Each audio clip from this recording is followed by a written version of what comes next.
Hello students, स्वागत है आपका इग्नो के एक और महत्वपूर्ण वीडियो में। आज का ये वीडियो उन स्टूडेंट के लिए काफ़ी महत्वपूर्ण होने वाला है जो जून 2023 में एग्ज़ाम देने जा रहे हैं, क्योंकि आज के इस वीडियो में आपको बताऊंगा कि जब आप एग्ज़ाम हॉल में बैठेंगे और आपको जब आंसर शीट मिलती है तो आपको कौन सी गलतियाँ नहीं करनी है और आंसर शीट का जो फर्स्ट पेज होता है वह आप कैसे फिलअप करेंगे।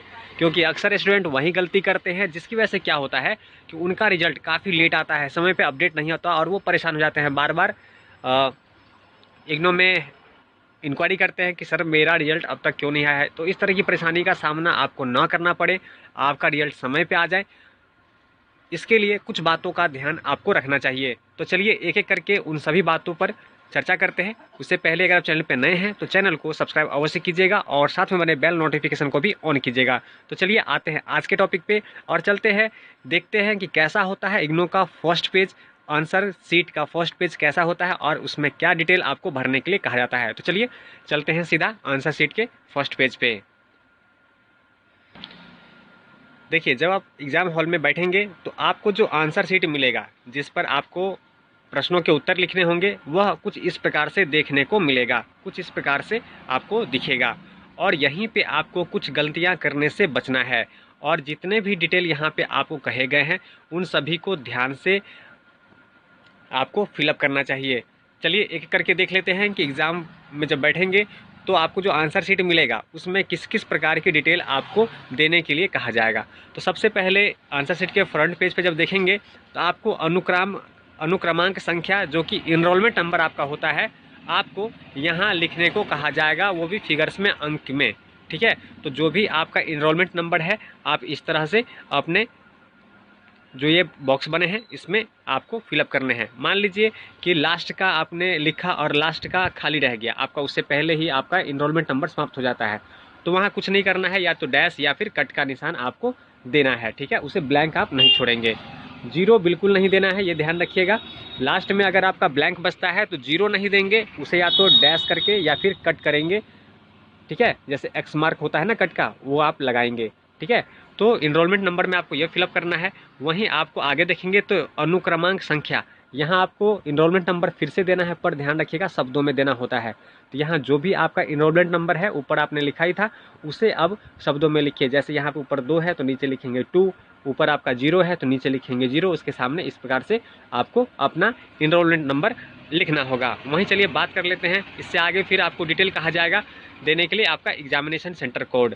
तो आपका जो एडमिट कार्ड है, हॉल टिकट है, उसके ऊपर आपका एग्जामिनेशन सेंटर कोड लिखा रहता है, वहाँ से देख के आप फिलअप कर लेंगे और जो भी जगह ब्लैंक बचेगा उसे एक्स मार्क का जो कट निशान होता है वो लगा देंगे। ठीक है, चलिए फिर आगे बढ़ते हैं। तो फिर आपको दिन तथा दिनांक लिखना होगा।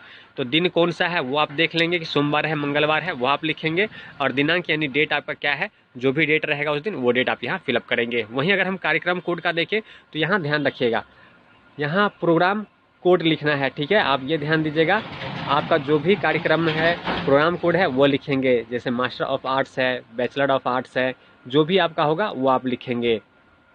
इसके आगे फिर आप बढ़ेंगे तो कोर्स कोड में ध्यान रखिएगा, जैसे आपका कोड होता है ना, जैसे BHIC 133, BHIC 131, तो इस प्रकार से आपके जो सब्जेक्ट का एग्जाम आप देने जा रहे होंगे उसका जो कोड होता है वो कोड आपको लिखना है। अगर इसमें थोड़ा सा भी आपको कन्फ्यूजन हो तो अपने हॉल टिकट पे ये चीज़ आप देख सकते हैं। वहीं आगे बात करें विषय की, तो यहाँ कोर्स टाइटल, आपका सब्जेक्ट क्या है। अक्सर बच्चों को सब्जेक्ट का नाम याद नहीं रहता, वो एग्ज़ाम देने जाते हैं और उन्हें ये पता होता है कि विषय कौन सा है पर प्रॉपर सब्जेक्ट का नाम नहीं पता होता है। तो जब भी आपको क्वेश्चन पेपर मिले, क्वेश्चन पेपर में से देख करके अपने कोर्स का जो विषय का जो नाम है, कोर्स टाइटल, वो यहाँ आप लिखेंगे। ठीक है, वहीं आगे बात करें कि आप कौन से माध्यम से आंसर देंगे, तो यहाँ आपको हिंदी, अंग्रेजी व अन्य का ऑप्शन मिलेगा। तो जो भी लैंग्वेज में आप आंसर लिख रहे हैं, अगर हिंदी में एग्जाम दे रहे हैं, यहाँ विषय से मतलब नहीं है, आप हिंदी में लिखेंगे या इंग्लिश में लिखेंगे, राइटिंग कौन सी भाषा में करेंगे वो आपको लिखना होता है। तो ये चीज़ आप लिखेंगे। और सबसे बड़ी बात, नीचे परीक्षार्थी का जो हस्ताक्षर होता है वो अवश्य करें। ठीक है, निरीक्षक जो होते हैं उनके हस्ताक्षर अवश्य होने चाहिए। अगर किसी कारण से छूटता है तो आप जो एग्जामिनेशन सेंटर में जो आपके एग्जामिनर है उनको बोल करके आप यहाँ साइन करवा सकते हैं। इसके अलावा कई बार आंसर शीट में बैक साइड में भी आपको साइन, हस्ताक्षर करने होते हैं, तो ये भी ध्यान रखेंगे। बैक साइड में भी अगर आपको साइन करने के लिए कहा गया है तो बैक साइड में भी आप साइन करेंगे। तो ये चीज़ें बिल्कुल आप प्रॉपर तरीके से करें, इसमें मिस्टेक नहीं करें, क्योंकि आप इसमें से कुछ भी मिस्टेक करते हैं तो कॉपी वेरीफाई होने में समय लगता है। इस प्रकार क्या होता है, स्टूडेंट के रिजल्ट आने में समय लग जाते हैं और स्टूडेंट इस बीच में काफ़ी परेशान होते हैं कि इतना समय बीत जाने के बाद भी उनका रिजल्ट क्यों नहीं अपडेट हुआ है। तो इन सब परेशानी से आप बच सकते हैं, इन सब बातों का ध्यान रखिए। तो उम्मीद करता हूँ यह वीडियो आपके काफ़ी काम आएगी और आपका रिजल्ट समय पर आएगा और आप कोई भी गलती करने से बचेंगे। तो चलिए मिलते हैं ऐसे किसी इंपॉर्टेंट टॉपिक के साथ अगले वीडियो में। तब तक वीडियो देखने के लिए आपका धन्यवाद।